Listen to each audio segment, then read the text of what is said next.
The ratio of monthly income of A and B is in the ratio 6:5 and ratio of the expenditure is 9:7. If each saves rupees 1500, then their sum of salary is. അപ്പോൾ income, expenditure and savings. Income minus expenditure is equal to savings. So income ഇവിടെ 6:5 ആണ്. അപ്പോൾ ഇൻകത്തിന് നമുക്ക് X എന്ന variable കൊടുക്കാം, 6x 5x. അതുപോലെ expenditure 9:7. So വേറൊരു variable 9y 7y. Savings എന്ന് പറയുന്നത് രണ്ട് പേർക്ക് ഈക്വൽ ആണ്, 1500 ഈച്ച്. അപ്പോൾ ഇൻകം മൈനസ് എക്സ്പെൻഡിച്ചർ ആണ് സേവിങ്സ്. അപ്പോൾ നമുക്കിവിടെ രണ്ടു പേർക്കും ഈക്വൽ സേവിങ്സ് ആയതുകൊണ്ട് അത് രണ്ടും ഇക്വേറ്റ് ചെയ്യാം. 6x minus 9y, അതായത് income of A minus expenditure of A is equal to 5x minus 7y. Income of B minus expenditure of Y.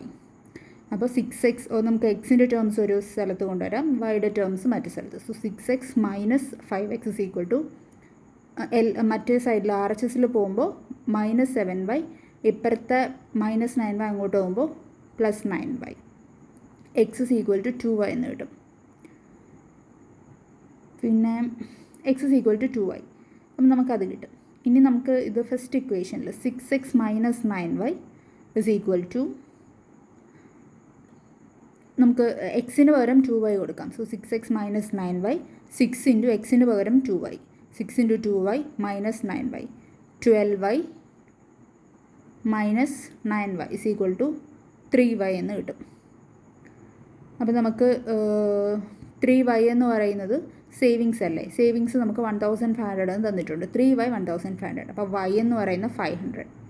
ഇനി നമുക്ക് x എന്ന് പറയുന്നത് 2y ആണ്, നമുക്ക് കാൽക്കുലേറ്റ് ചെയ്തു. അപ്പം 2 ഇൻറ്റു 500 1000. സം ഓഫ് സാലറി എന്ന് പറയുന്നത് രണ്ടു പേരുടെയും ഇൻകം.